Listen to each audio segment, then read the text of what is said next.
Picadillo is a simple Mexican meal. It's oftentimes made with a ground beef and lots of different types of little vegetables.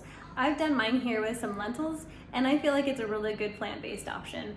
Even if you're not seeking out plant-based, it's just a really good flavorful meal.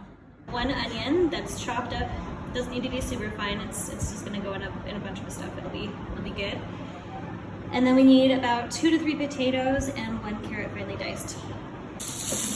I'm gonna saute this until I get to see just a bit of coloring on the vegetables and it starts to smell pretty good, and then we'll get to spices. While I'm waiting for my vegetables to cook up, we're just gonna start making the sauce. I'm gonna take 1 small onion, or if you have a bigger onion, just get it to about this-ish size. I'm gonna take 2 garlic cloves, and then I'm gonna take about 3 pieces of 3 tomatoes, and I'm gonna just quarter them up like this and get them all into my blender. After a few minutes, I'm starting to smell some really great smells. I'm going to see some just little bit of coloration, and I'm adding in half a teaspoon of some oregano, and then I'm going to add in half a teaspoon of some cumin, and I'm gonna make sure to salt pretty well. Okay, next we're going to add in that sauce that we made. And we're gonna add in half a cup of water to make sure that everything kind of pulls around well. You may need to add in more water later.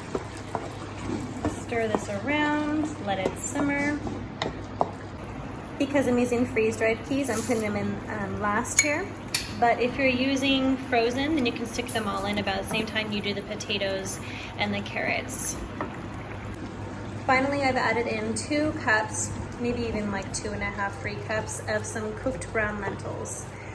Because they're already cooked, this is basically it. I'm just gonna kind of stir it around. It doesn't need to thicken a heck of a lot, but you can thicken it if you want to. Right, to assemble these, some fried corn tortillas I think are preferable above flour tortillas, avocado, jalapeño to taste. I think it really needs the spice, but if you don't handle spices well, leave them out, and some cilantro.